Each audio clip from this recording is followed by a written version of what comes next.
been one of a hot divorce summer, baby. Joe Jonas filing for divorce from Sophie Turner after 4 years of marriage. Kana Whitworth is here with the story. Good morning, Kana. Yeah, hey, Michael, good morning. So the musician filing for divorce from the Game of Thrones star, saying their marriage is irretrievably broken, and now focus is on custody of the couple's children. And I bet you didn't know how much you hated Joe Jonas until his divorce scandal. Until, in chronological order, Joe Jonas filed for divorce from his soon-to-be ex-wife, Sophie Turner, citing that the marriage had been irretrievably broken. The couple then proceeded to post a joint statement to Instagram the following day, claiming that, quote, after 4 years of marriage, that they had, quote, mutually decided to amicably end their marriage. And while there are, quote, many speculative narratives as to why, this was, quote, a united decision that sees them both hoping that everyone could respect their wishes for privacy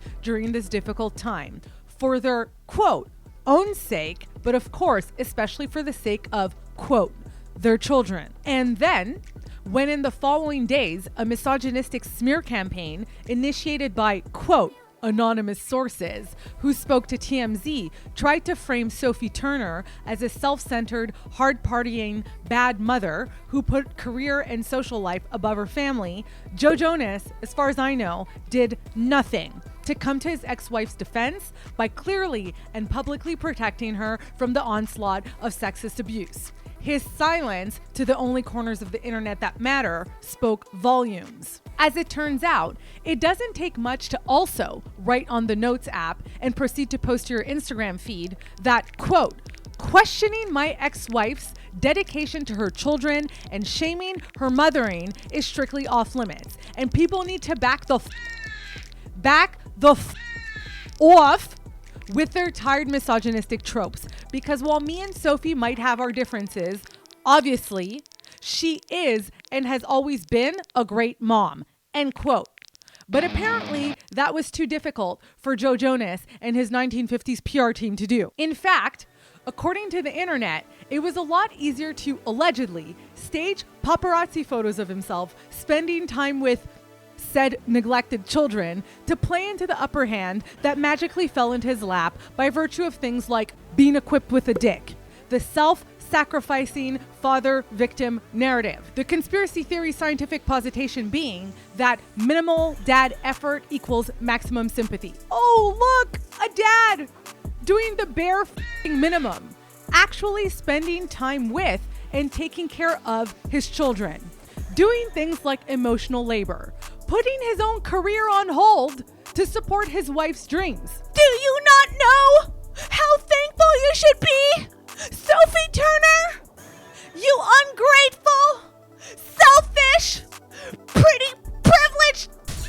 If Joe Jonas was my husband, I'd be the bottom he wanted me to be. I'm sure you would. Because if there's one thing I wouldn't put past the psychographic profile of a Jonas Brother fan, is the lengths of submission they've been brainwashed to engage in exchange for things like not getting beaten to death. He provides for all your basic needs. What more do you want? Your own bank account? You entitled You know what they say. And by they, I mean Russian propagandists. Feminism. It really just broke the nuclear family apart.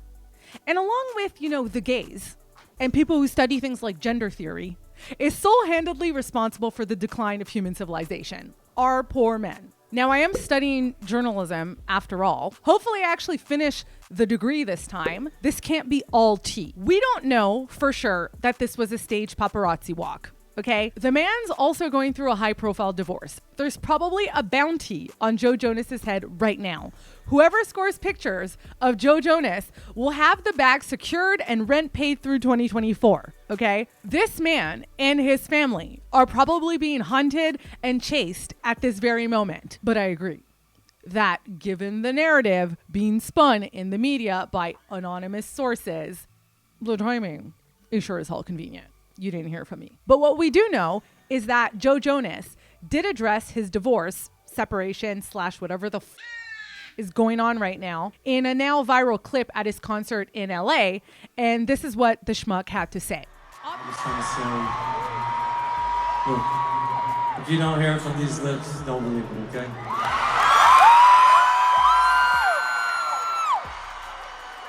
Thank you, everyone, for the love and support. So me and my family love you guys.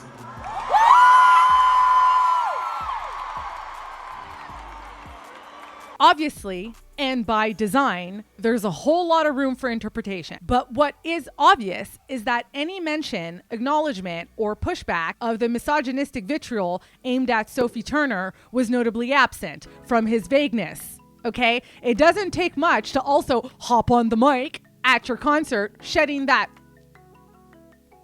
one single tear and telling the public to stop coming for my ex-wife. And this is why, chances are, unless you fit into the psychographic profile of the nut jobs at Girl Defined, which coincidentally is like the Jonas Brother target audience, at this current time in history, you probably hate Joe Jonas's guts. You're like, wow, Joe Jonas is really giving big hypocrite creep who had a 19-year-old, got her pregnant at 24, and robbed her from the best years of her life. Okay? And now is letting people attack her motherhood.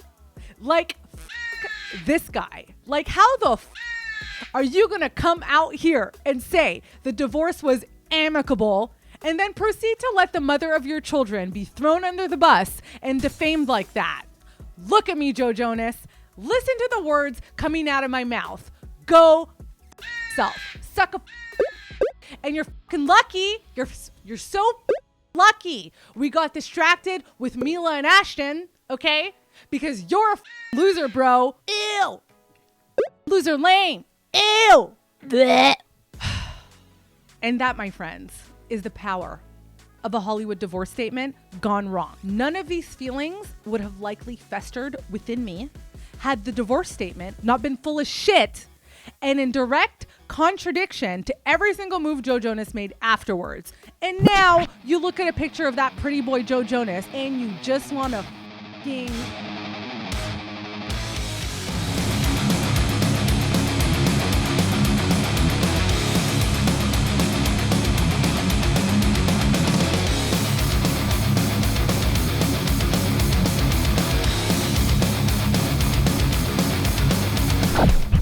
The history of divorce statements, romance. The beautiful thing about romance in its inevitable dramatic endings, in my case, in case you're wondering, all my exes are dead. Push me to the edge. 3 tears for 3 exes, okay? Is that according to experts, it's one of the few arenas of modern life that grants people the permissiveness, within the bounds of reason, to craft their own narratives.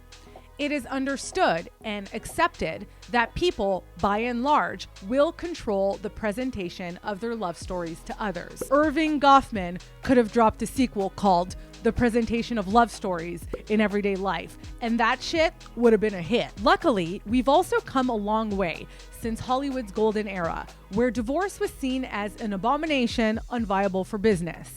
Today, if executed smartly, a Hollywood divorce could mean increased publicity, endorsements, sponsorships, brand and book deals, etc. If handled poorly, it could mean a tarnished reputation and a shattered career. So while divorce is not the scandal it used to be, we've experienced what lawyer Laura Wasser calls the evolution of dissolution, from divorce being a literal and figurative burning down of the house to divorce being just the next chapter of a family's life. The stakes are still very real. The consensus amongst, the experts that I read in my research is that public figures, if they are smart, still need to handle their divorces and separations with tried and tested crisis management and image repair strategies. If you're curious, in the study of image repair, it has been found that anything that enhances power,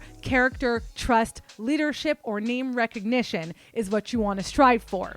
And if you did something really f***ed up, expressing mortification and then apologizing is probably what you want to do. And hopefully all that is coming from a genuine place. The popularity of the divorce statement can be understood in part because the divorce statement gives individuals an opportunity to set the tone for their divorce and continue to shape the narratives around their love stories, but it's also really practical and effective. It can save you from the emotional labor of having to tell your story over and over again. You can just put up the statement and hopefully move on with your life. But if every love story is unique, why do all these damn divorce statements sound the same?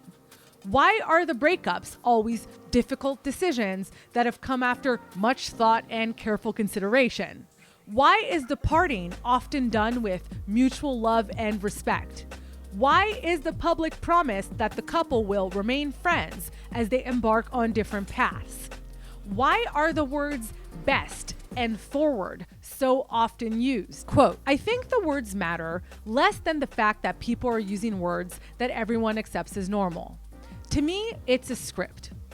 The scripts we have in our lives show people that we broke up in the right way or in the wrong way. So every time you violate a script, you're pushing up against cultural values and therefore lending yourself to being scrutinized negatively in the eyes of others. Michelle Janning, professor of sociology at Whitman College. In other words, while we do have some leniency when it comes to romance, we still live in a society with rules and norms. And the Hollywood divorce statement has become somewhat of a ritual that follows a certain script. It's just something you do, and there's a right way of doing it and there's a wrong way of doing it. And if there are creative deviations to the script or blatantly fugazi inconsistencies, as we saw in Joe Jonas's case, it might come to bite you in the ass. As one article said, couples can't publicly tout how much they respect, love, and admire each other in one post and then tear each other apart in the next, at least not without looking slightly unhinged. And again, as Hollywood divorce lawyer Laura Wasser pointed out, quote, if that's the kind of statement you're putting out there, it's kind of difficult the next day to come to your divorce attorney's office and say, quote, I want you to file a pleading that talks about how he drinks too much and my wife's a So basically, there can be legal repercussions to doing it wrong as well. But I think, as far as life lessons go, the best piece of advice Laura Wasser gave is, quote, if you want privacy, act privately. And that's on period. So today we will be ranking a very special AD selection, if you're familiar with pirate radio, of very difficult decisions that former couples have come to after much thought and careful consideration, and for whomst, in order to put the best interest of their children first, the individuals in question are asking for privacy during this time so they can move forward with nothing but love and respect for each other. So this is the tier list. S is best, D is worst.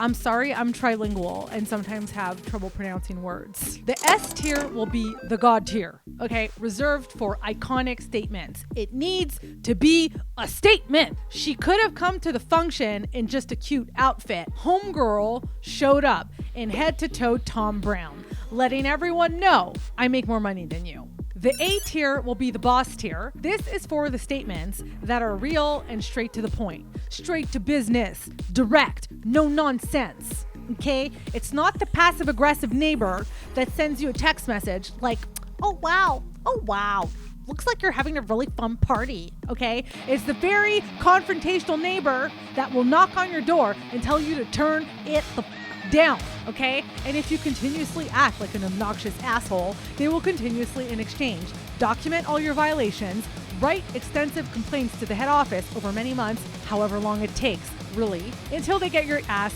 kicked out of the building. Legally. Take P90X, Shanti burpee workouts at 10 p.m. somewhere else, okay? Bye, bitch. Bye-bye. The B tier will be the vanilla tier, okay? This is for your basic boring statement. This is for people who need to get a life. Actually, it's not as much that they need to get a life. It's more that they need some spice in their life. Samantha, I feel like you've been alternating between missionary and doggy style for way too long. Feel like you should start exploring butt play. And The C tier will be reserved for what I'll call the Delulu cringe, okay?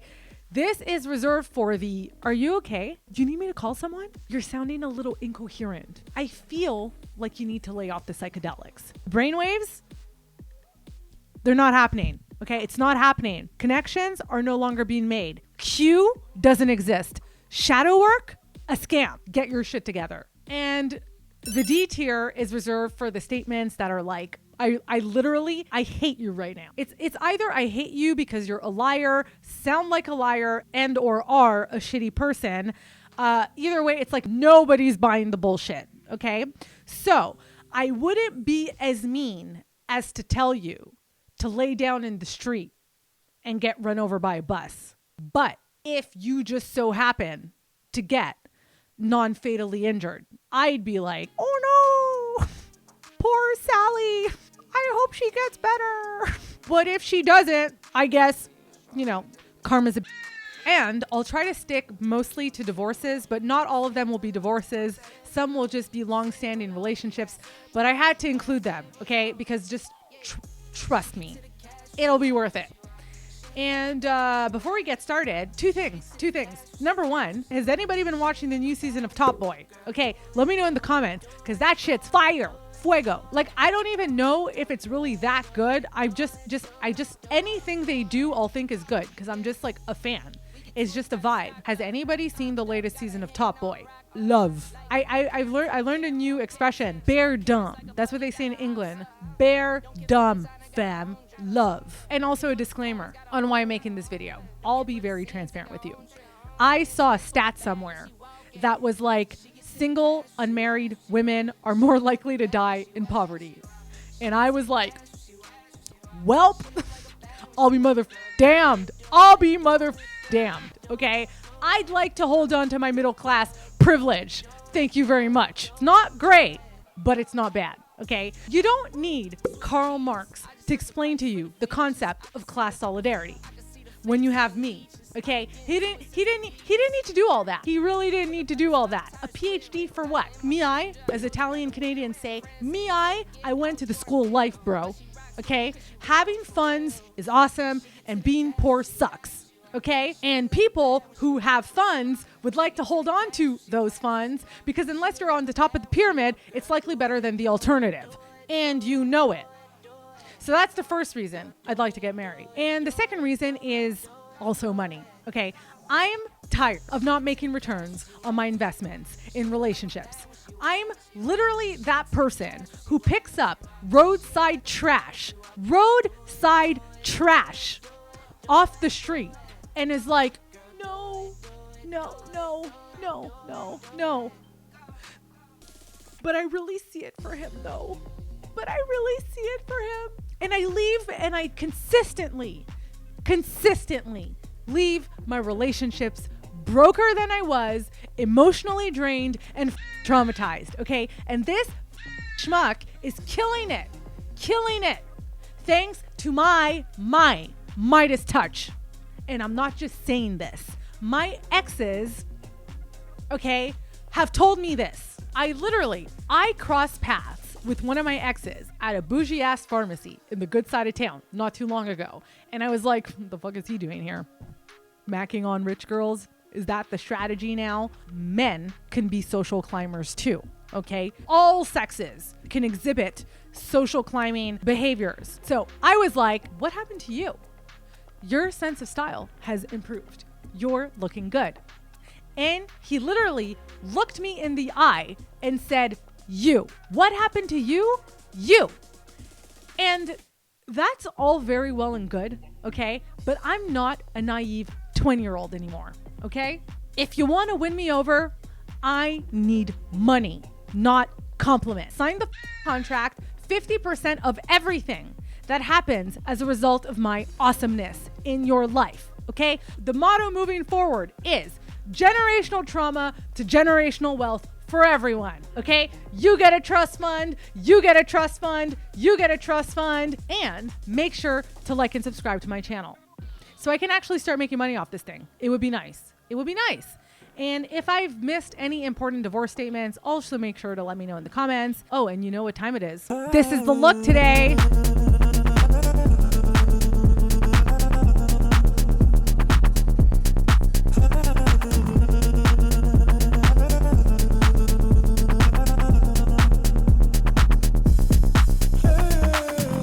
veil is from Amazon. The harness is from Doll's Kill. The dress is from Zara, unfortunately. The corset is from a sex shop because adult women, they can be educated, smart, competent, professional mothers and get laid. And the shoes are from an estate sale because I like to go to estate sales and hunt for little treasures. It's basically treasure hunting. So this is the look today. Oh yeah, and the makeup. Well, the makeup is the makeup. 3 tiers for 3 exes. Okay, all my exes are dead. All of them. All of you. Maybe not all of them. Whatever. Okay. Let's not get into that. Okay. Let's get started. And our first couple is Kate and Jon Gosselin. It is official.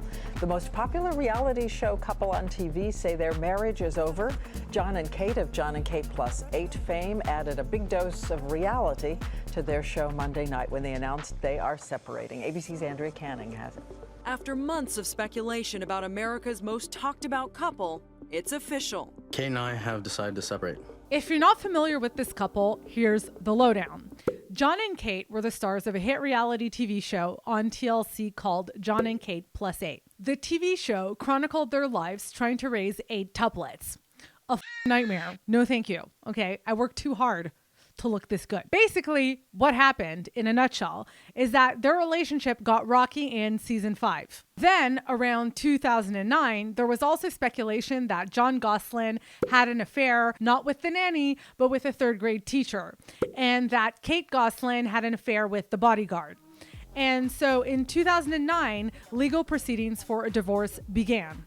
It was an extremely messy, public, and high-stakes divorce, given the fact that this reality TV show and the Jon and Kate Plus 8 brand was the basis for their entire income and lifestyle. This divorce was so wild that it eventually caught the attention of some academics who wrote a peer-reviewed case study on how it was handled by both parties from a crisis management / image repair perspective. You know, a drama is about to be good as when academia gets involved. So to me, this couple made the cut, not so much as a result of the content of their divorce statements, but more so thanks to the sum of all statements made during this very messy divorce and who ended up coming out on top. So here's how it went down. The Jon and Kate Plus 8 divorce drama / PR spectacle, according to this academic paper, happened in 2 phases. And phase 1 was kickstarted by their respective divorce statements. This was Kate's divorce statement. Over the course of this weekend,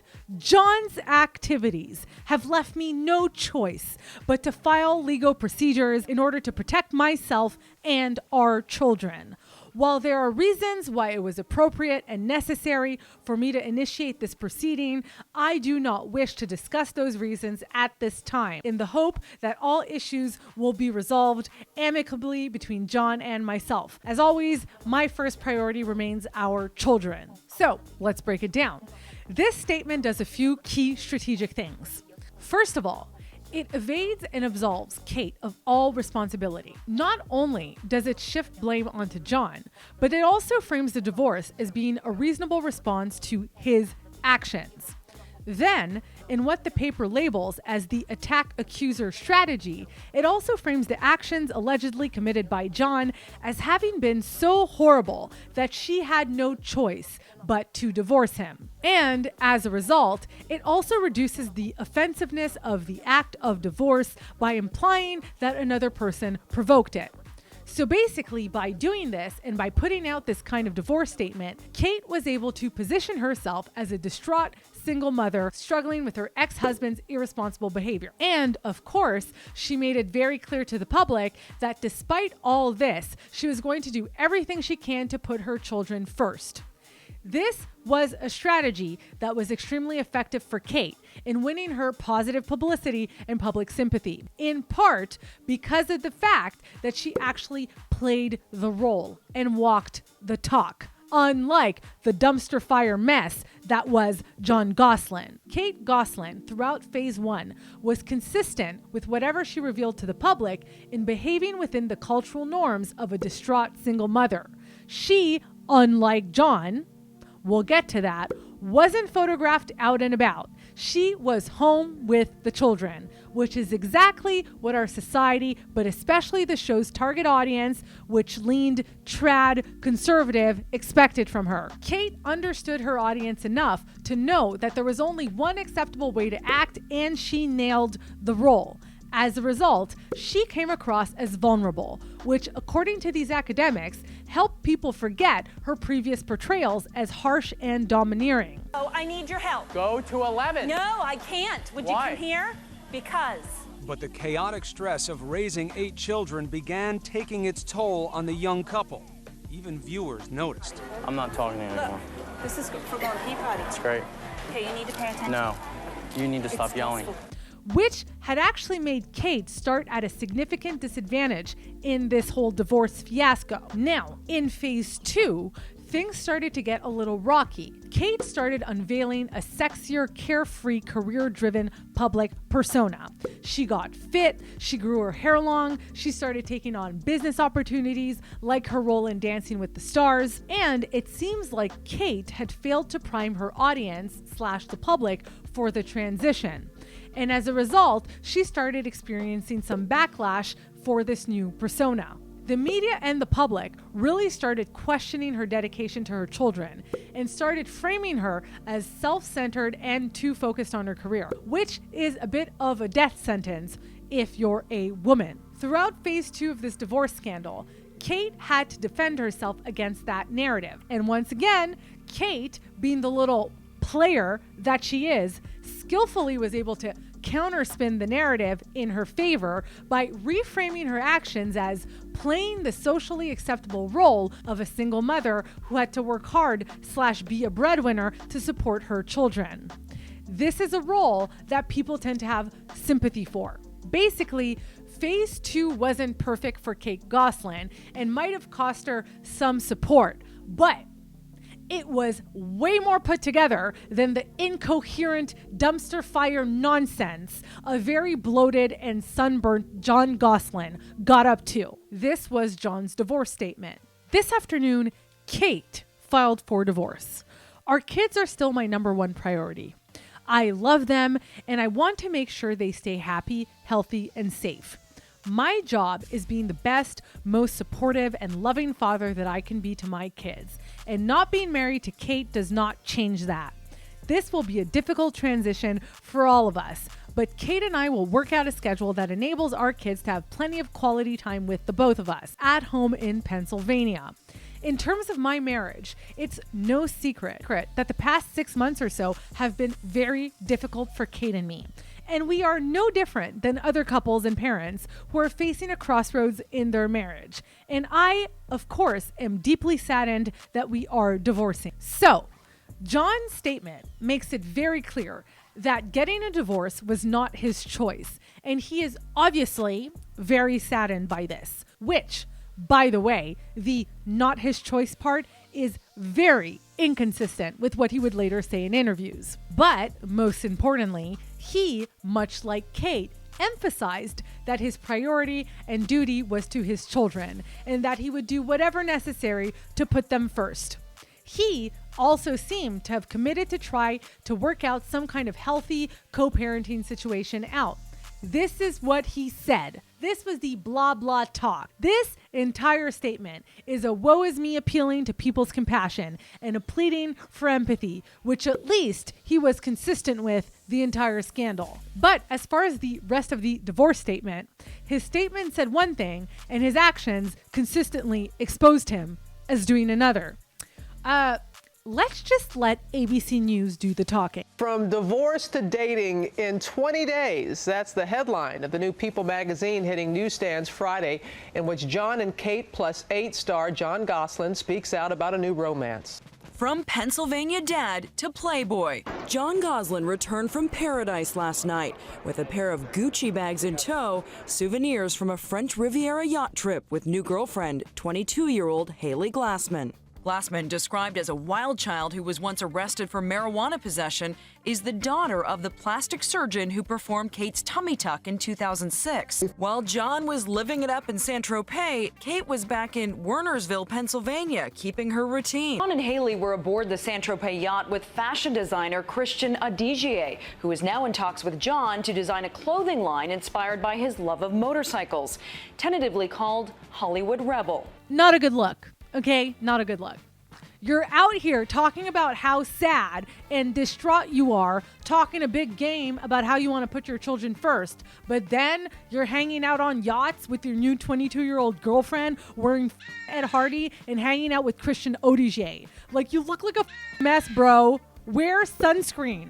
And in his divorce statement, Jon Gosselin expresses wanting to find a way to co-parent with Kate, but then went on to attack her in the media, get into a custody battle with her, and tried to paint himself as a victim of domestic abuse in a sit-down interview with Chris Cuomo. Run the clip.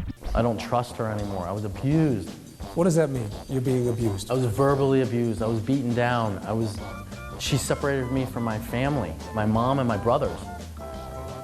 They say to me, it's so good to have the real Jon back. It's so good to have the warm, loving, kind, caring person that we knew you before you got married. I mean, she used to hold the kids over my head and say, don't spend time with your mom, spend time with your kids. Why can't I spend time with my mom and my kids together? I'm not going back to that lifestyle. She ever. changed you? I've changed for her because I loved her. But don't forget who you are. That's what happened to me. So throughout phase 1, Jon kept taking L after L, and he didn't apologize for what happened until a whole year later. He also, most hilariously, tried to shift blame for the divorce onto the network, TLC, and would put misspelled signs on his front yard, telling the network to stay off his property under penalty of trespassing, but couldn't even spell the word penalty or his own name properly. And the network was literally like, quote, "We are aware of Jon Gosselin's recent statements and remain deeply disappointed at his continued erratic behavior. He and the family were shooting as recently as last Friday without incident, and his latest comments are grossly inaccurate, without merit, and clearly opportunistic. Despite Jon Gosselin's repeated self-destructive and unprofessional actions, he remains under an exclusive contract with TLC. Direct filming of the children has been currently suspended, pending further conversations between both parents." End quote. The network was like, this man is a deranged lunatic. And the funniest thing about this case study is that in phase 1, the academics directly pinpoint to Jon Gosselin's inability to write a properly spelled tweet as contributing to his unhinged image of a person unequipped for fatherhood. Okay, so the moral of that nugget of information is bad grammar on social media can cost you your credibility. And then in phase 2, Jon Gosselin started to try cleaning up his act and putting forth a more family-friendly image. But honestly, Jon can take a seat, okay? Because life is a lot like survival TV. If Jon and Kate were put in butt nowhere, Alaska, and you and I had to bet on who would be the last to survive, I know who I'd be putting my money on. Okay, so the moral of this story is it's okay to be a beta male. It's okay to be a beta male. Who the cares if your buddy Steven's wife is a nagging, domineering, and controlling girlfriend? Okay, if what she does is effective. You want to know how to solve the crisis in masculinity? Stop calling your buddy Steven a whipped simp and empower him to let her take the lead, especially if he's incompetent as So I firmly believe that the Jon and Kate divorce scandal is a feminist redemption story. It's a feminist redemption story for all women of all walks of life and all gender identities and gender appropriations, as Rihanna once said, okay? And that's why Kate specifically gets the S tier. got shit. Up next, we have Reese Witherspoon and Jim Toth. Reese's Pieces Witherspoon is an actress and entrepreneur, Legally Blonde fame, and Jim Toth is an actor and producer. The couple were married for 12 years from 2011 to 2023. This is the same couple who blessed us with the now iconic clip of them getting arrested and Reese's Pieces Witherspoon having a full-blown Karen meltdown, okay, and being like, do you not know who I am? I'm being arrested. I'm an American citizen. Run the clip. I'd like to know what's going on. He's under arrest. If you don't get back, I'm a U.S. citizen. I'm allowed to stand on American ground and ask any question I want to ask. Go ahead. Come on. You better not arrest me. Yes, ma'am. Are you kidding me? No, I told you. I'm an American citizen. I told you to get in that car and stay in there, didn't I? This is beyond. This is beyond. You fight with me. I promise This you. is harassment. You're harassing me as an American citizen. I have done nothing against the law. I have to obey your orders? Yes, you do. Reese. No, sir, I do not. Tonight. Reese. Absolutely nothing. Reese. I'm now being arrested and handcuffed. Yep. Do you know my name, sir? Don't need to know. You don't need to know my name? Not quite yet. I'll get that really? information. Okay. You're about to find out who I am. Reese's Pieces Witherspoon was arrested for disorderly conduct, and her former husband had been arrested for a DUI, which he pleaded guilty to. So basically, these two made the cut. By the way, Reese Witherspoon seems like, is there any controversy around her? Any allegations I should know of? Because she seems okay. I'm just being a troll. Okay, Reese's Pieces Witherspoon. Okay, it's all love unless it's not. So basically, these two made the cut because they were consistently mentioned on like every single listicle and op-ed piece I read about celebrity divorce statements as being like some kind of beacon of class and a blueprint to follow. So this was their joint statement. Quote, "We have some personal news to share. It is with a great deal of care and consideration that we have made the difficult decision to divorce.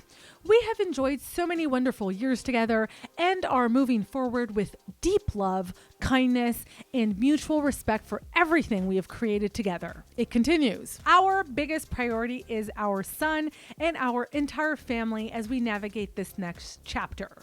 These matters are never easy and are extremely personal. We truly appreciate everyone's respect for our family's privacy at this time." If you've watched this channel enough, you'll know what my take is. And I don't give a if it's unpopular. The intelligentsia might call this classy. I call this boring as shit. It's boring as shit. This is some f***ing palm bread. Reese and Jim get the vanilla tier. Kate Bosworth and Michael Polish. Next, we have actress Kate Bosworth and director Michael Polish. They were married from 2013 to 2021.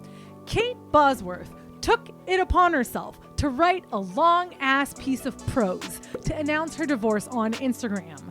And this is a statement. I'm going to insert a bunch of B-roll here because I feel like she really just wanted us to like visualize it. Do you want to split a burger? Yes. How about a shot of whiskey? Hell yes. Big Sur 2011. The beginning is often the best part of love.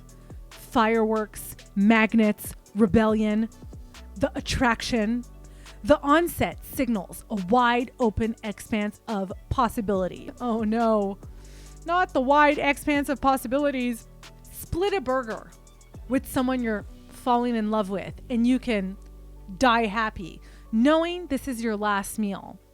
A burger would not be my last meal. It would probably be a nice plate of gnocchi, but continue. Buy a bottle of whiskey and share shots. Pour me a waterfall.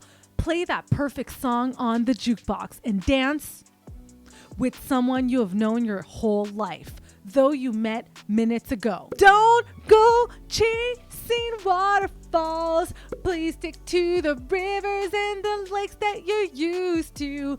I know that you're gonna have it your way or nothing at all, but I think you're moving too fast. That's literally what I said to someone this weekend. I was like,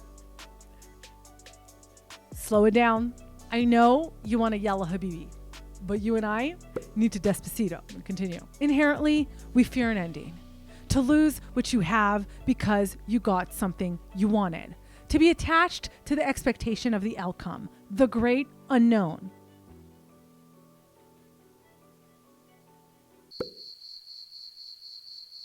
What if we chose not to fear, but instead to love? If that most delicate and vulnerable last flicker to the flame became another type of furnace entirely. I'm trying really hard to trigger the imagery Kate is feeding me. Okay, I'm really trying to see it. I don't see it. The last flicker to the flame, another type of furnace. How many different types of furnaces are there? I guess she's like, why limit love to being a bonfire when love could be a wildfire caused by climate change that ravages California and displaces hundreds of thousands of people? Got it. Perhaps this will sound strange to some, romantic to others. To us, this is the truth. Our hearts are full, as we have never been so enamored and deeply grateful for one another, as we do in this decision to separate. Together, over the last 10 years, Michael and I have chosen love. Every time. We hold hands as tightly today as we entangled fingers on our wedding day. Our eyes look more deeply into one another with more courage now.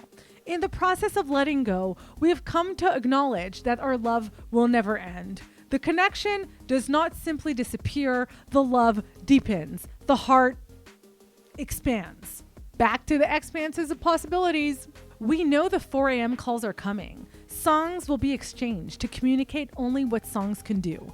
We laugh as we plan for our next movie together and are excited to share our latest collaboration. We believe the most epic love stories are those which transcend expectations. Our greatest honor has been to experience love like this and to continue to marvel at the beauty of love's evolution. What happens when we reach the end of something and realize we are just at the beginning? This is love, and we will drink that down. Kate and Michael. So maybe it's the heat wave caused by the other type of furnace, but did you understand any of this? Neither did I. Okay, this statement left people confused as to whether or not these two were even getting a divorce.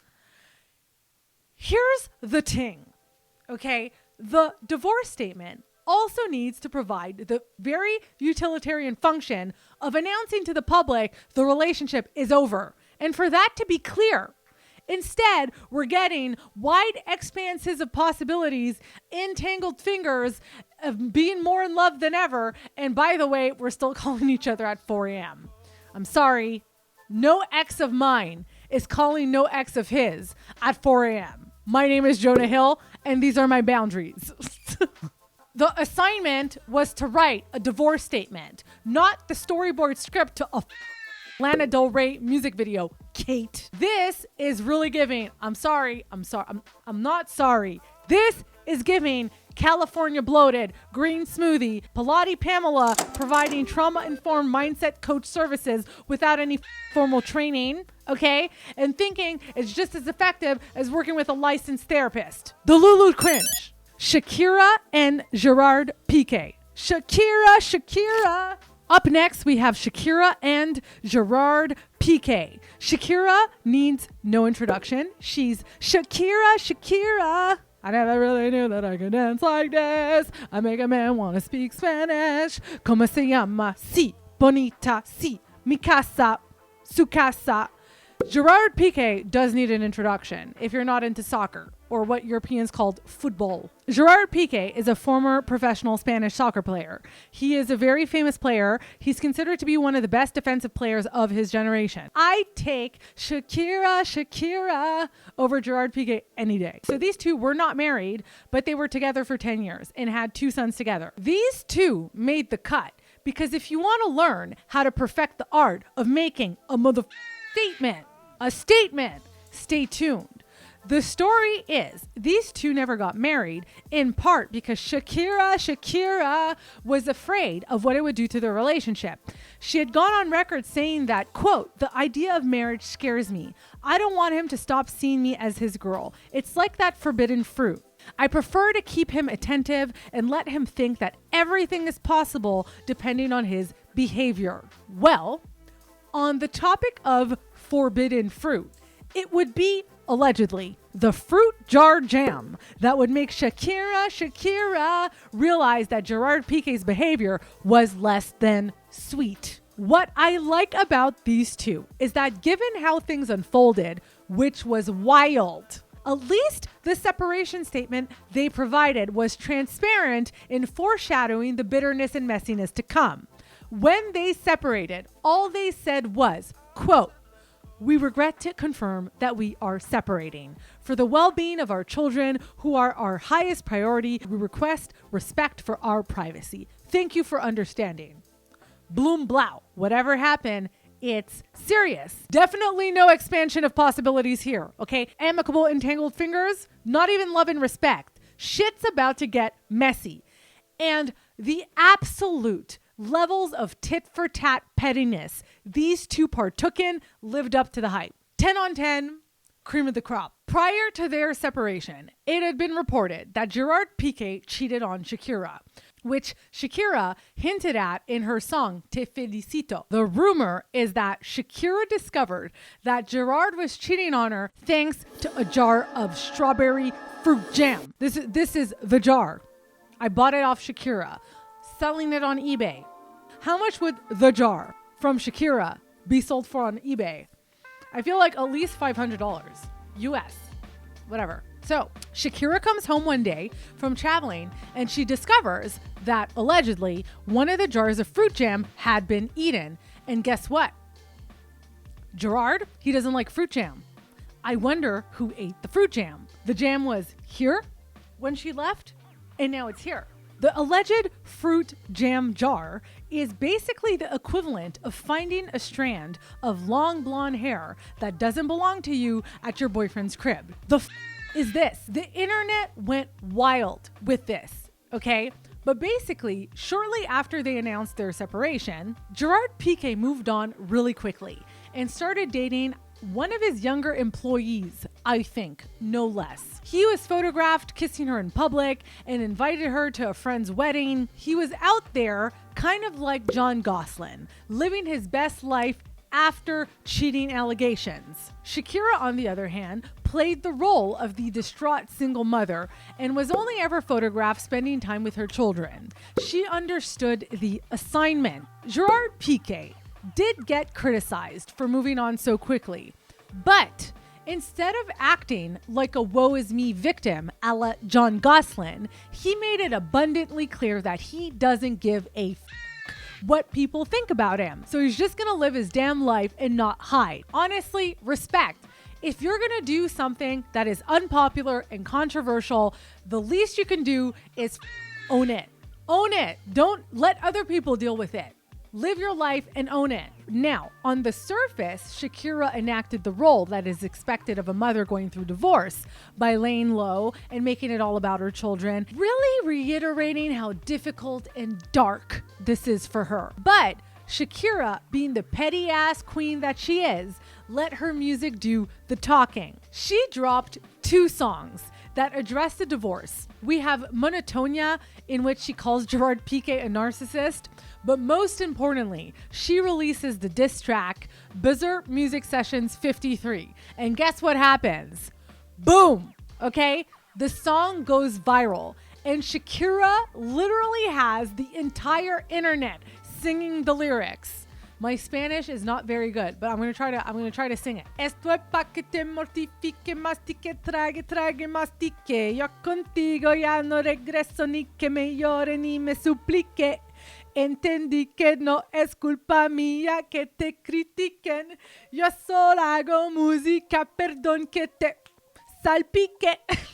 Basically, this whole track is Shakira ripping Gerard Piqué a new asshole. And she goes on to fire shots at his 22-year-old girlfriend, and she fires shots at Gerard Piqué's intellectual capabilities. She goes, quote, "I'm worth 2 of 22. You traded a Ferrari for a Twingo. You traded a Rolex for a Casio. You're going too fast. Slow down. Lots of time at the gym, but your brain needs a little work too." This woman was like, "You want to cheat on me? Okay. I'm going to write a smash hit that goes viral and haunt your ass till the end of time." Wherever you go, this song will follow you. I think there's literally footage of Gerard Piqué attending a sports event and the song is playing in the background and he's just like,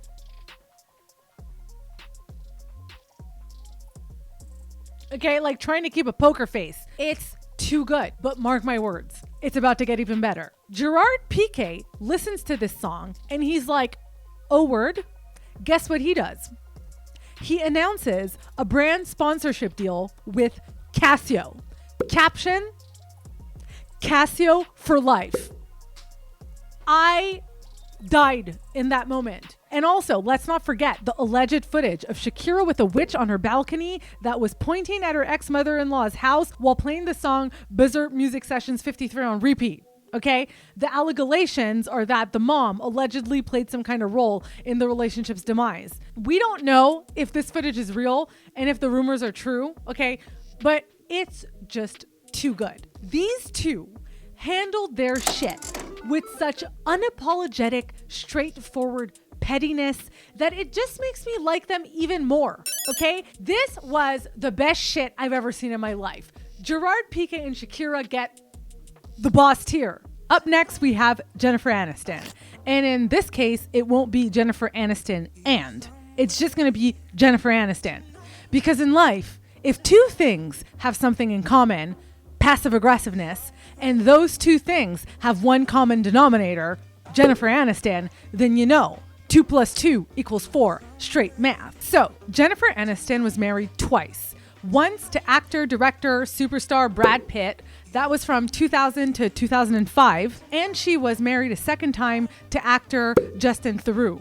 That was from 2015 to 2017. So this is Brad Pitt and Jennifer Aniston's divorce statement. And it starts off pretty good until in the second sentence, shit takes a sharp left turn and left me highly offended. Quote, we would like to announce that after 7 years together, we have decided to formally separate. Fair enough, right? Yeah, just wait. For those who follow these sorts of things, we would like to explain that our separation is not the result of any of the speculation reported by the tabloid media. This decision is the result of much thoughtful consideration. We happily remain committed and caring friends with great love and admiration for one another. We ask in advance for your kindness and sensitivity in the coming months. End quote. Okay, first things first. This statement lost me the minute it said, for those who follow these sorts of things. I was like, I follow these sorts of things. What about people who follow these sorts of things? Is there something you'd like to say to my face, Jen? Or are you going to keep hiding behind your publicist like a little... You have the audacity to ask me, someone who follows these sorts of things, for kindness and compassion, but in the same breath, you're basically just calling me a idiot. And I take offense to that because at the end of the day, who the do you think you are, Jennifer? If you want to be really honest. Allow me to do something you seem incapable of doing. Being direct. What the has Jennifer Aniston done since Friends? Exactly. Sell mother body lotion. Take a seat. Have some respect. Aveeno, it's not that great. I much prefer CeraVe. I have no idea who thought this statement was a good idea. But the divorce statement with Justin Theroux was even worse. Jennifer Aniston continues on the passive aggressiveness train by saying, quote, given that the gossip industry could not resist an opportunity to speculate and invent, we wanted to convey the truth directly. This decision was mutual and lovingly made at the end of last year. We are two best friends who have decided to part ways as a couple, but look forward to continuing our cherished friendship. Given the fact that the gossip industry could not resist an opportunity to speculate. What a bunch of jerk-offs. I hate it. Suck a dildo. D tier. Ra-ta-ta-ta-ta-ta-ta. Ra-ta-ta-ta-ta-ta-ta. That was bare dumb, as they say in Top Boy. Next, we have actor-host Nick Lachey, 98 Degrees fame, and singer Jessica Simpson. Irresistible. Jessica Simpson. Okay, again, I could do without Nick. Jessica Simpson.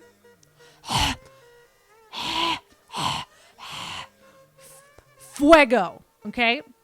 Sorry. I ate a very bisexual pepper during dinner time. I need to focus on the task at hand. Nick Lachey and Jessica Simpson were married from 2002 to 2006. This was the divorce statement they released. Quote, "After 3 years of marriage and careful thought and consideration, we have decided to part ways.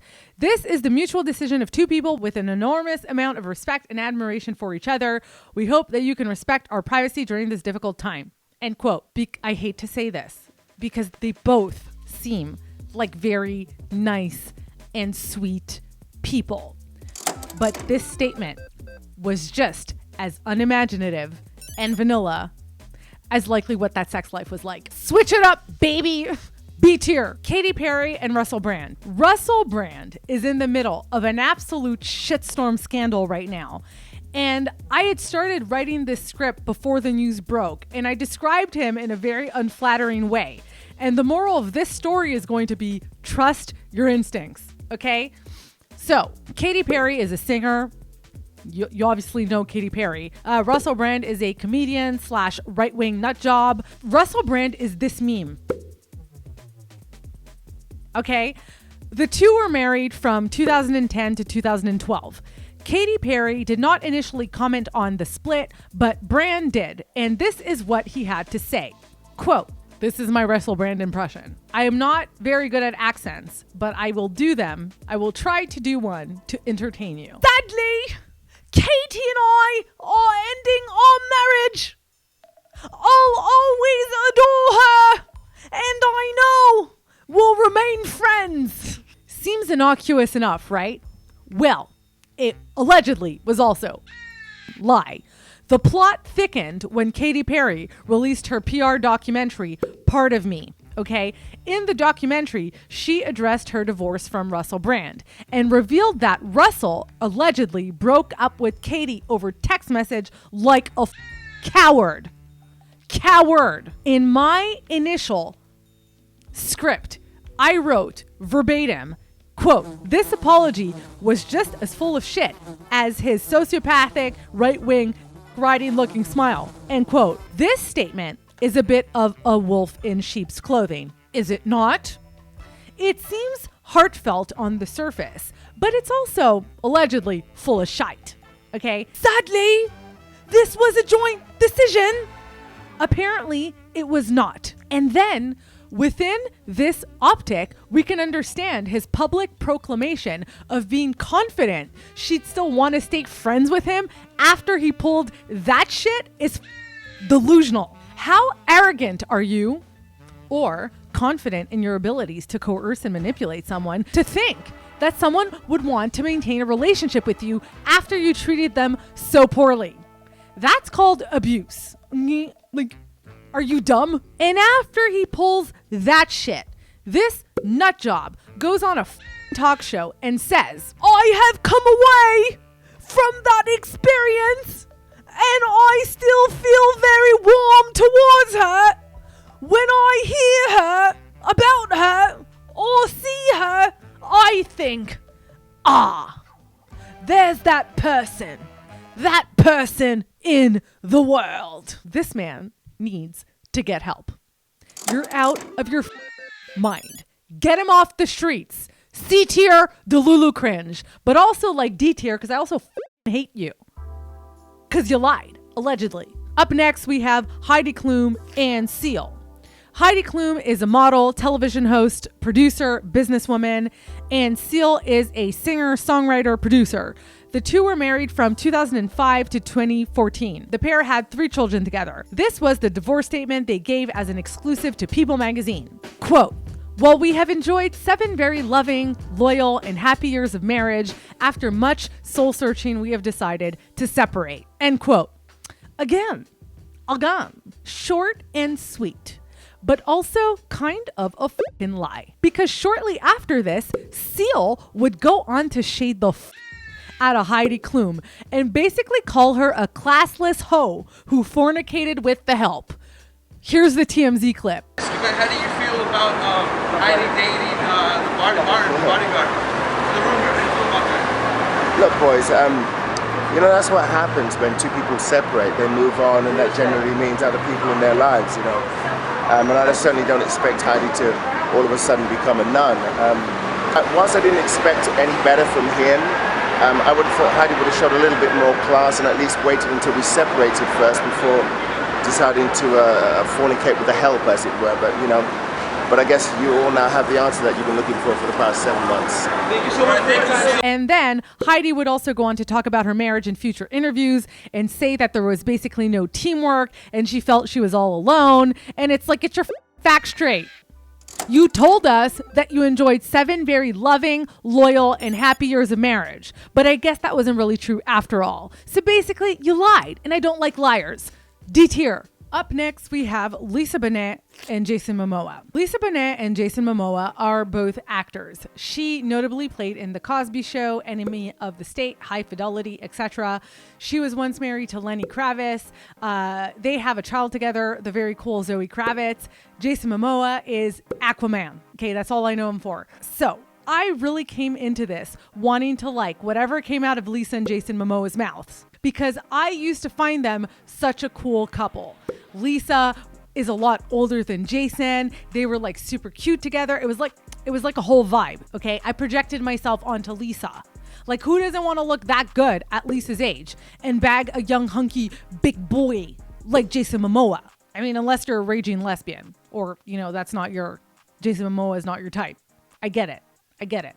He's not my type either. If I go for men, I like them to look rather androgynous. But, you know, Jason Momoa caught me by surprise, okay? But, like, you know what I mean? You know, couple goals. And again, I came in with high hopes as the intelligentsia kept hyping up their statement as a patron saint example, how to go about a divorce statement. But when I read that shit, my fantasy came crashing down because what I read was ridiculous. This is the statement. I'm about to go hard on the B-roll. Again, quote, "We have all felt the squeeze and changes of these transformational times." And immediately I was like, oh no, not the words squeeze and transformational in the first sentence. Someone save me from this imminent manifestation of divine, feminine, high priestess, sacral, fractal, snake oil, Hollywood bullshit nonsense. It's nonsense. It's grifting. It's fake. It continues. A revolution is unfolding, and our family is of no exception. We are feeling and growing from the seismic shifts occurring. And so we share our family news that we are parting ways in marriage. And I was like, did these two really just use the words revolution in their divorce statement? Did these two really just attempt to draw parallels between the social movements and disruption kickstarted by a fucking epidemic to their relationship breaking up? Jason was like, Lisa, yo, Lisa, write this shit down. Write this shit down. a la Cole Sprouse.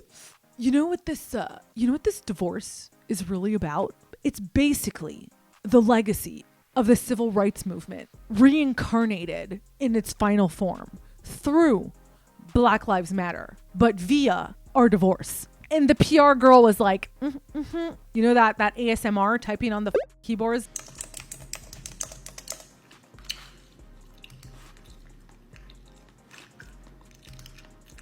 So that'll be $7,000. I'll send you my bill at the end of the day. Listen up, Jason and Lisa. Take your head, take it out of your ass. I don't want to ruin your life, but guess what? Toxins, they don't exist. They continue. Not because we think it's newsworthy, but so that as we go about our lives, we may do so with dignity and honesty. We didn't want to make it all about us, but we're making it all about us. Got it. Quote, "The love between us carries on, evolving in ways it wishes to be known and lived. We free each other to be who we are learning to become, our devotion unwavering to the sacred..." I just had a stroke. Life and our children. So, listen to me clearly. Listen to me. Unless you'd like to earn yourself the branding of being the type of person who puts crystals up their various orifices and genuinely thinks it will allow them to communicate with the divine earth core, okay, don't write any of this. None of this, okay? And I speak as someone, you know, I smoke a I listen to Burner and Be Real. I like to get till you know what I mean? Like, but this is some hippy dippy shit if I've ever seen it. Way too hippy dippy to my taste. Okay, nope. No. Nyet. It makes you look a little Delulu. Delulu tier. C tier. Delulu cringe. I honestly feel like Jason and Lisa should have just taken a page out of Lisa's daughter, Zoe Kravitz's book. When Zoe Kravitz divorced that guy, Carl Glassman, I think that's his name, guess what she did? She said nothing. So Lisa and Jason get the Delulu cringe, and Zoe Kravitz and Carl Glassman get the go tier.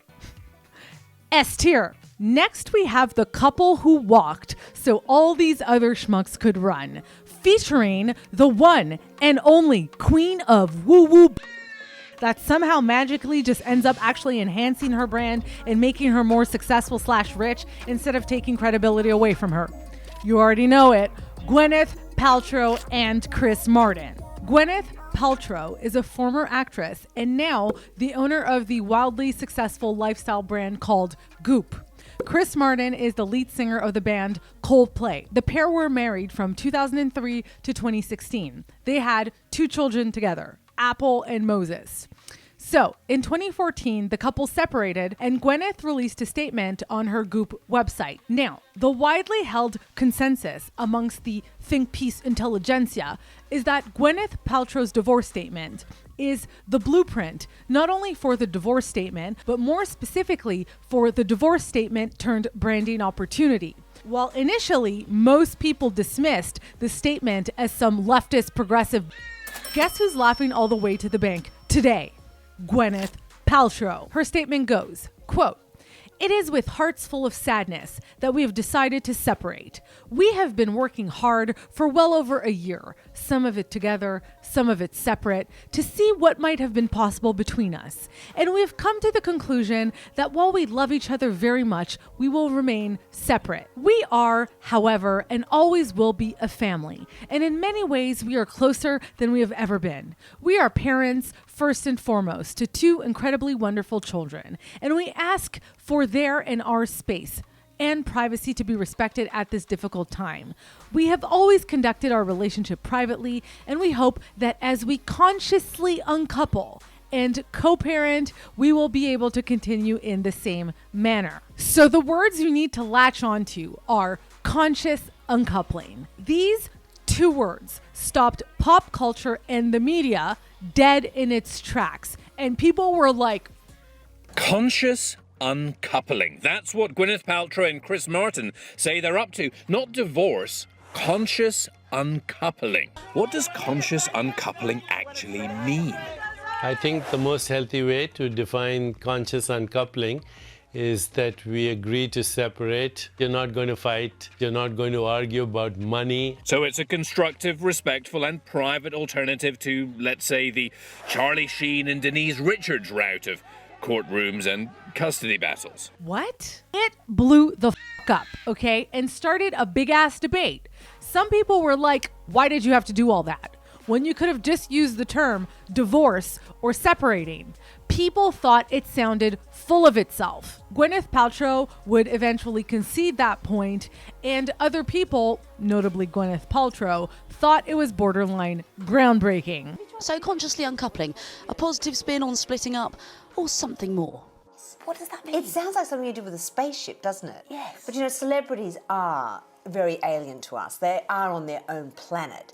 But I think, you know, they do raise an interesting subject because the word divorce has got such negative connotations. There's still such a stigma to that word. Gwyneth did not miss an opportunity to remind us how much of a visionary she was. Because, you know, back then, hoes didn't love me. Right now, hoes all on me. And the woman has a point, okay? This term became ubiquitous with the Hollywood divorce and set the precedent for everything we're about to see, inspiring generations to come. Gwyneth Paltrow, as a result, became the queen of Hollywood divorce statements. But to me, and this is just my opinion, okay, what makes this statement even more iconic is the fact that she didn't even come up with the term to begin with.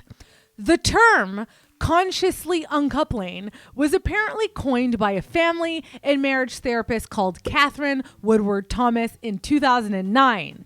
And that's when I was like, the audacity of this white woman. This woman doesn't even come up with shit. And when she comes up with shit, it's not even real shit. But somehow she gets away with it and gets to reap all the financial rewards associated with being a visionary. And if that isn't white privilege, I don't know what is. You become iconic for something you didn't even come up with. In some cases, blatantly stole. And go on to reap the financial benefits for generations to come. Building generational wealth off of something that wasn't yours to begin with and leaving Catherine Woodward Thomas likely, this is speculation, okay, with generational trauma. That's some white people shit. Sorry. And honestly, I kind of want that for myself. I am technically half white. So I have half a chance, you know? I have half a chance. People complain about cultural appropriation. Am I half white? Ugh, I don't know my genetic distribution, okay? But I am part white, okay? People complain about cultural appropriation all the time, okay? But if Gwyneth Paltrow is the kind of fruit you get to reap from that kind of unethical labor, I think I need to stop being a sucker and change my strategy in life. I have a love-hate relationship with what this woman was able to accomplish via this divorce statement, but Gwyneth Paltrow gets the God tier. S tier, GOAT, Zhou Kao. Next, we have Zhou Kao. I had no idea who this was either, okay? These are Chinese celebrities. This is a market I am not familiar with, but they made the cut because they provided us, the people, with a great example of what you can do if, like Gwyneth Paltrow, you'd like to avoid saying the words divorce and separation, but don't want to sound delulu with it. So Zhou and Kao are allegedly, okay, I didn't fact check this, okay, Chinese celebrities. The two were married in 2014, and apparently things came to a head in 2020 when another woman posted a photo of Kao and her kissing. Near the end of 2020, the couple announced their divorce. Their 6-year marriage was ended with 2 simple words. Good luck. Zhou Kao, boss tier. Up next, we have Jewel and Ty Murray. Jewel is a singer and Ty Murray is an American cowman. He's an American cowman. He's a professional rodeo cowboy, which means the man isn't circumcised. The couple were married from 2008 to 2014. This was their divorce statement, and it honestly warrants a contemporary dance routine. We did not want anger to burn the ties that bound us. Instead, we have chosen the much difficult task of undoing ourselves, stitch by stitch, and releasing ourselves with love so that as we take on our new form, dear friends and devoted co-parents of our beloved son, Case. Basically, here's the deal, okay? I feel like given the track record we've just seen, the undoing of stitches, okay, and love-filled releasements, it's not even cringe anymore. Used to be hardcore, and now it's basically fucking normcore, okay? You people need to up your cringe game. Jewel and Ty Murray get the vanilla tier. Gwen Stefani and Gavin Rossdale. First of all, I was obsessed with Gwen Stefani growing up. Okay, I used to find Gavin Rossdale so hot. Okay, like this is the relationship I wanted. I wanted this for myself growing up. Okay, like aesthetically speaking, because I have a predisposition sometimes to be a little superficial when it comes to these things. Okay, I've grown out of it slowly. Okay. But aesthetically speaking, I wanted that for myself. And then I found out he allegedly f***ed the nanny and my dreams came crashing down. This was their divorce statement. Quote, While the two of us have come to the mutual decision that we will no longer be partners in marriage, we remain partners in parenthood and are committed to jointly raising our 3 sons in a happy and healthy environment. End quote. So here's the thing. Here's the thing. Given the alleged drama happening behind the scenes, part of me wishes that this statement was filled with a little bit more emoción y intensidad. You know, I wanted to feel the visceral rage of finding out your partner cheated on you with the nanny. I wanted that to seep through the statement, kind of like it did with Shakira. Okay, but in its sterileness, at least this statement was somewhat honest. Okay, we don't have words like amicable, respect, and love. Okay, that could mislead the public into thinking shit was all good. Okay, and a drama didn't just go down. So in a way, this statement really just gets straight to business. It doesn't suck the public into the drama. It doesn't point fingers. It just notifies the public it's over. Like my look. Over.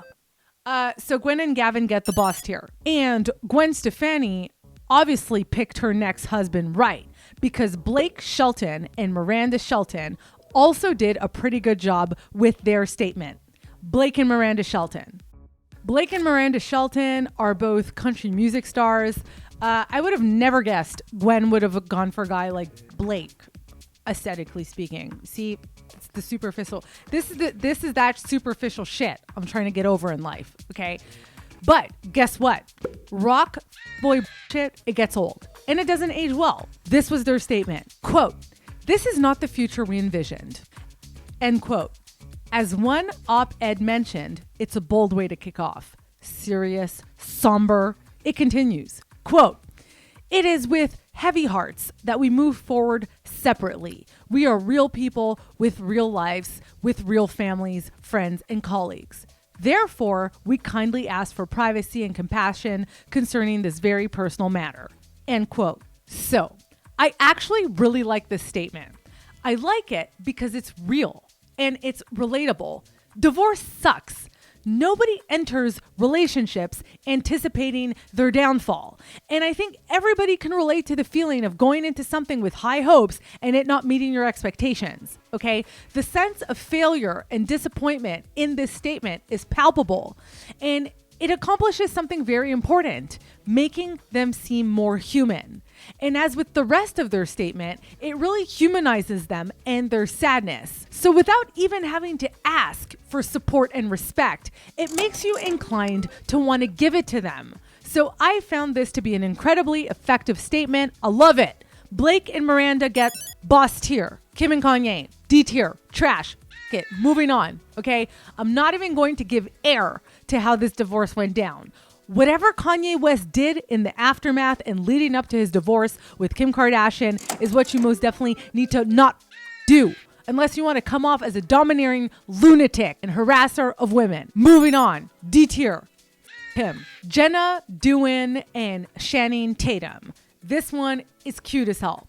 Jenna Dewan is an actress and dancer. Channing Tatum is an actor and dancer. They were married from 2009 to 2019. This was the statement they posted to Instagram. Hey world! So, we have something we would like to share. First off, it feels odd that we have to share this kind of thing with everyone. But it's a consequence of the lives we've chosen to lead, which we also happen to be deeply grateful for. We're living in an incredible moment in time, but it's also a time where truth can easily get distorted into alternative facts. Wink emoji.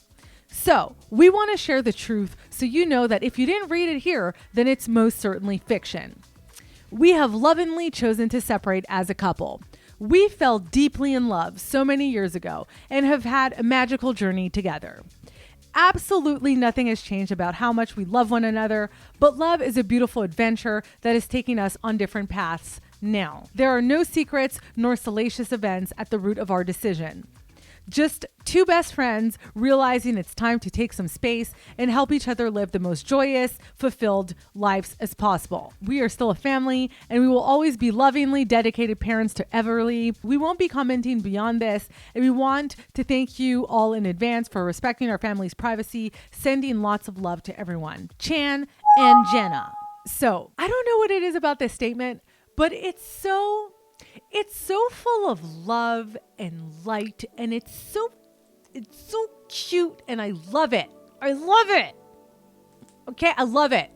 Like, instead of shitting on their audience, Jennifer Aniston, for being curious about the details surrounding their separation, they accept and acknowledge that this is a byproduct of the life they chose. I also love how these two alluded to and gave a nod to the magical circumstances of how they met. You may or may not be aware of this, but Jenna and Channing Tatum met, I think, as the lead. Let me just confirm that. Exactly. I don't know if you're aware of this, but these two met as the lead stars of what is one of the most iconic hip hop dance movies ever, after Save the Last Dance and Honey, in my opinion. Step Up. Okay. And through this statement, they really communicate the concept and the idea of their experience having been an adventure. And imagine meeting the love of your life, one of the loves of your life, as when you're a lead star on a sick fucking dance movie. I love it. To me, what this statement does, the main thing it conveys is that they make it sound like they had a really good time and they had a lot of fun together while they were married. And that's a beautiful thing. It makes me happy for them. It makes me happy that they were able to find each other and spend so many great years at each other's side. I wish I was a Care Bear so I can project hearts everywhere. Okay, I love it. I love it. Okay, some stories have endings. It's fine. Okay, and now they're realizing that they'd be happier and more fulfilled as friends. Like, it's all good in the hood. And now Channing Tatum is apparently dating another very cool girl, Zoe Kravitz. Like, they just seem like cool people. I've got some Channing Tatum tea. Apparently, Channing Tatum famously used to come to the after hours club I worked at called Circus. I never saw him with my own eyes, but this is what I've been told. Okay. And he was known to just dance the night away. Okay. Dudes who are comfortable enough in their skin to dance are cool as okay. And so in conclusion for this statement managed to see two creatives, free-spirited individuals, manage to communicate in an intimate, clear, yet unique way the facts at hand. The marriage is over, and do so in a way that likely made the public love them even more. Channing Tatum and Jenna Dewan get the boss tier. Up next, we have Chris Pratt and Anna Faris. Chris and Anna Faris are actors, and they were married from 2008 to 2018. This was their statement. Quote, Anna and I are sad to announce we are legally separating. We tried hard for a long time, and we're really disappointed. Our son has two parents who love him very much, and for his sake, we want to keep this situation as private as possible moving forward. We still have love for each other. We will always cherish our time together and continue to have the deepest respect for one another. End quote. First, I was like, okay, pretty basic. It sounds pretty vanilla to me, right? And I was about to put this in the vanilla tier until I found out that right after posting this, Chris Pratt changed the cover image of his official Facebook page banner to a solemn sunset without context. And then he proceeded to compare his divorce to the plight of the LGBTQIA community. And this is when Chris Pratt went from vanilla tier to Delulu cringe real quick. Drew Barrymore and Will Kopelman. Drew needs no introduction. Will Kopelman, I'm not too sure what he does for a living. There's not much information on him online. This was his statement. Quote, divorce might make one feel like a failure, but eventually you start to find grace in the idea that life goes on. End quote. Yes, divorce does make people feel like a failure. And yes, life does go on. Short and sweet and full of love, just like Drew. Boss tier. Kylie Minogue and Joshua Sassa. Kylie Minogue is a singer. Joshua Sassa, again, no idea what he does for a living. The couple were engaged, and when they called off their engagement, Kylie posted the following statement on Instagram. Quote, "Thank you now for your love and understanding with the news that Jocelyn and I have decided to go our separate ways. We wish only the best for each other as we venture towards new horizons. Hashtag the sun always rises." People in their sunsets. Vanilla Tear, Johnny Depp, and Amber Heard. Again, these two need no introduction. This relationship was a flaming hot dumpster fire mess, okay? And this is the divorce statement they released at the time of their separation. Quote, "Our relationship was intensely passionate and at times volatile, but always bound by love. Starting off bluntly and truthfully. We love it. We love it, okay? And then things start taking a bit of a downward spiral. Neither party has made false accusations for financial gain. There was never any intent of physical or emotional harm." Did you not see the same Netflix documentary I saw? Okay. Amber wishes the best for Johnny in the future. Listen, I can't speak for Amber, but I sure as hell would not. As we say in Italian, vaffanculo. Amber will be donating financial proceeds from the divorce to a charity. This was a hot topic in the trial and in the documentary that came out on Netflix. She pledged the money. She hasn't donated all of it yet. There will be no further public statements about this matter. The entire trial was a statement. So basically the line that really got me, was there was never any intent of physical or emotional harm. If you paid attention to the Netflix documentary or if you watched the trial, that line right there, it didn't age so well. So, yeah, I'm not buying it. Okay. You started off strong. And then you ended with a little fugazi. I hate it. D tier. Fei Wong and Li Yapeng. Fei Wong and Li Yapeng are Chinese celebrities. Unless you follow that market, you probably don't know who they are, but I promise you're going to be happy I told you about this statement. The statement Li Yapeng released was apparently long as but the only sentence that matters is, "I wanted a family and you were destined to be a legend." Raise me to the heavens, okay? Because that is amazing. God tier. Okay, iconic. The rest of the statement doesn't even matter. Okay, whenever I get divorced, this is what I want my future ex-partner to say about me. I wanted this, but AD, she was destined to be a legend. Oh, and on the topic of shit that speaks for itself, last but not least, we've got Steven Crowder, aka Steven Clam Chowder. Steven Chowder.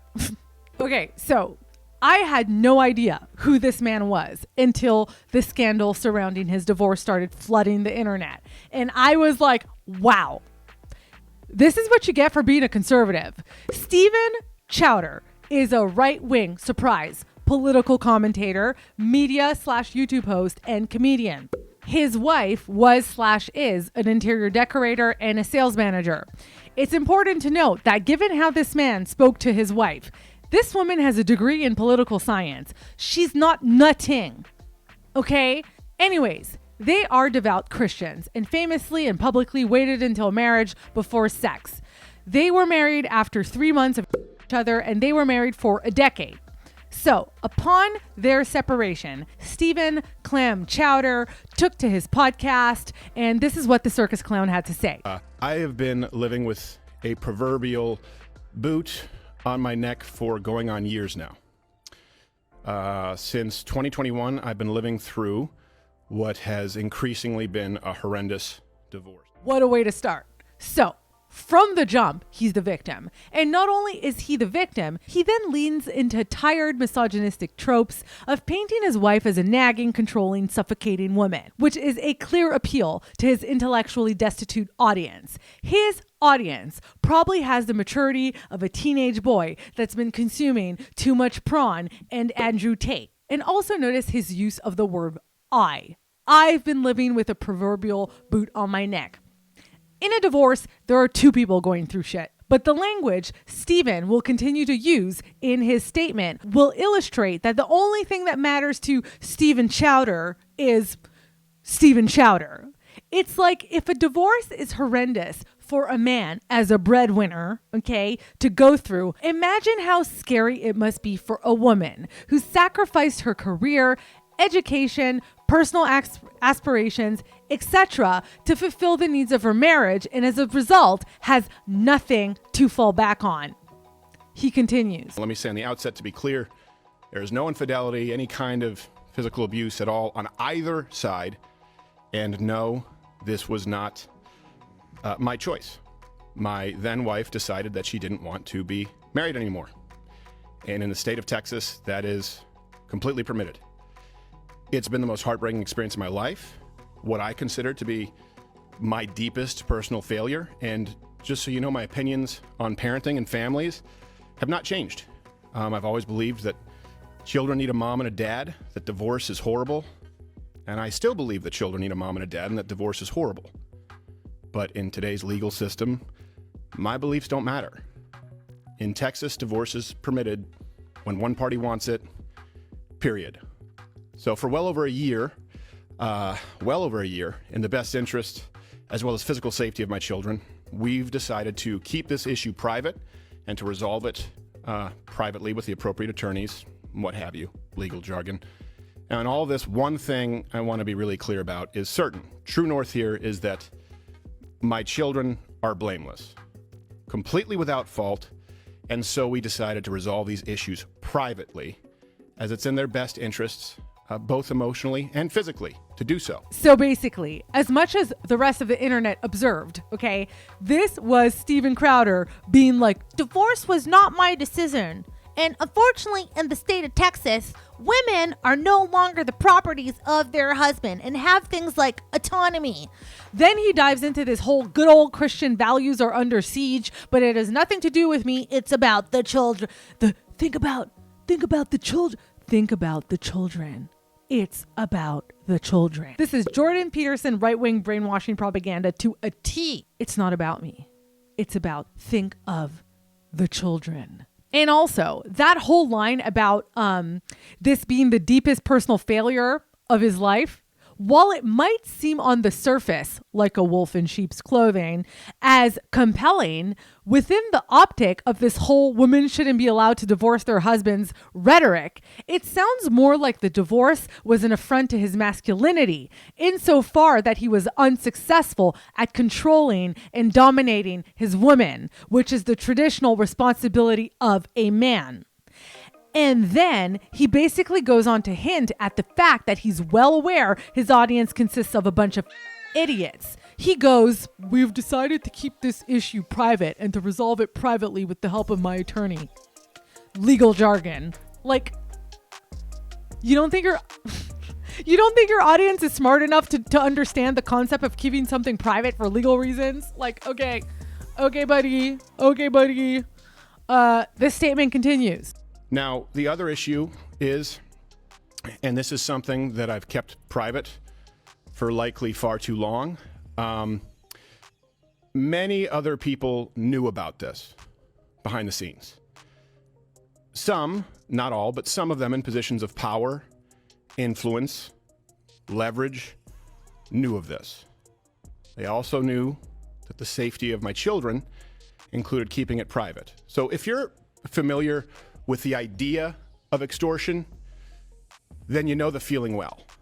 Now, some of these threats were so thinly veiled that I'm frankly surprised you didn't all guess immediately. So, this is where the emotional manipulation enters the chat.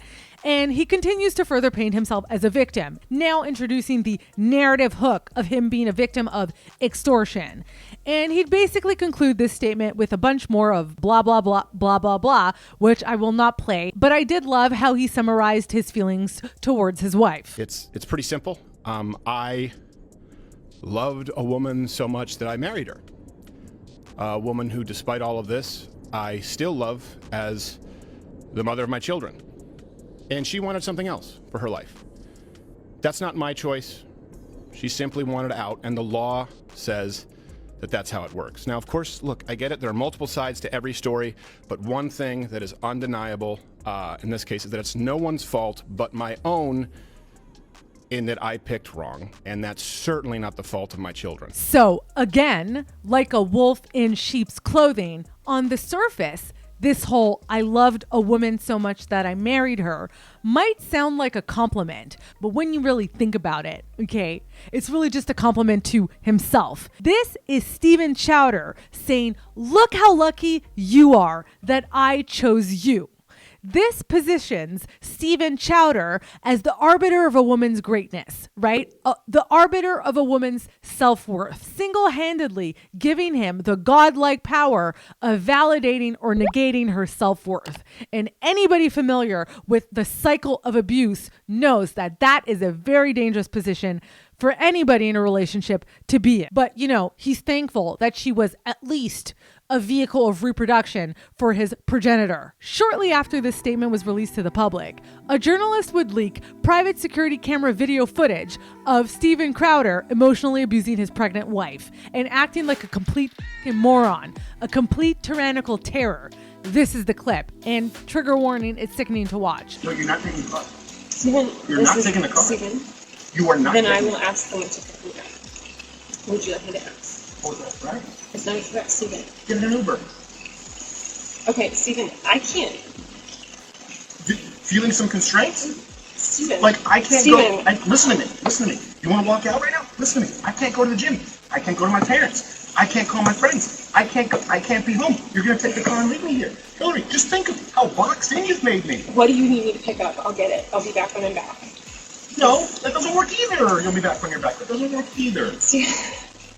The only way out of this is discipline and respect. It's the only way out of it, or we're at an impasse. We are at an impasse. Good.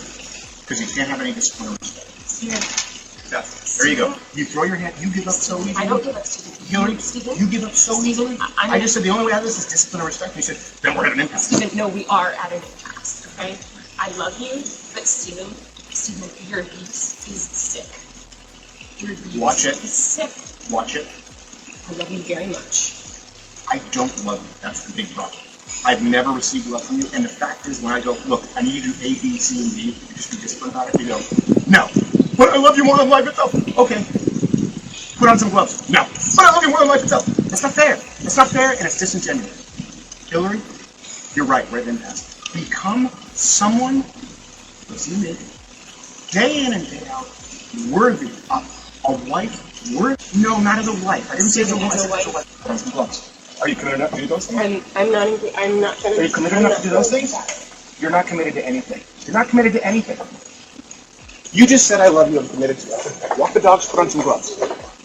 Walk the dogs. Put on some gloves. Are you committed enough to do those things? Are you committed enough to do those things? And shortly after this, you know, the internet doing what it does, more allegations would come out against Stephen Crowder and would be added onto the pylon. We'd have ex-employees come out to corroborate basically the Stephen we saw in the ring footage as the Stephen they experienced in real life. And basically further journalistic reporting would paint the picture of a man who doesn't just allegedly not respect his wife, but also allegedly just doesn't seem to respect people, period. There's a saying in the ballroom subculture that I love. Clips don't lie. You can spin the win or the loss in whatever direction you want, but the evidence tends to be a lot more black and white. So the moral of this story is go forth and divorce in peace, but definitely never do it like Stephen Crowder. I hate it. D tier. That's it for me. Thanks for watching. See you next time.